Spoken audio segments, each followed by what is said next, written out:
To save this page as your child's homepage, you can just click on that link to bring you to that page. And then up in the corner, there are these three little dots. You're going to click those and go to Settings.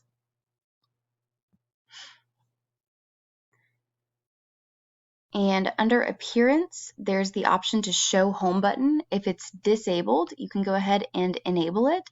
And it will allow you to either just do a new tab page when you click the home button, which is this little house icon right here, or you can select a specific URL. So we can just paste that URL in. And then at the very bottom where it says On Startup, instead of opening a new tab page or continuing where we left off, we want to open a specific page. And we can just click Add New Page and paste that in there.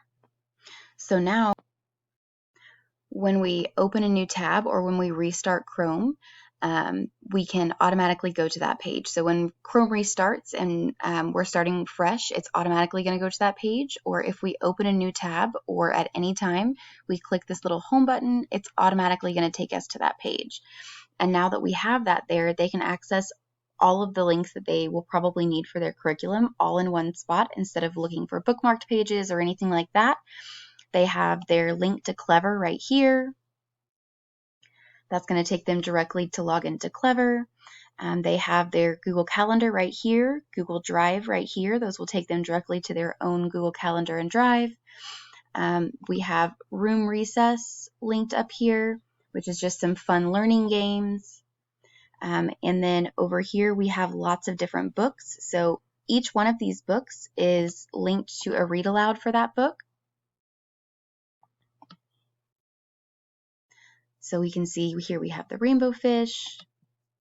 And then we also have Toy Theater linked, which is just a bunch of different manipulatives. So you can look up here and there are games for them to play. So there are lots of math games. There are reading games. There's art things to do. There are also, if you go to Teacher Tools, there are lots of manipulatives. So if you're looking at fractions or even counting, there are counting bears that you can use like that. So all of those things are linked in that Bitmoji classroom so that they can have quick access to all of that stuff without having to look too far for those links.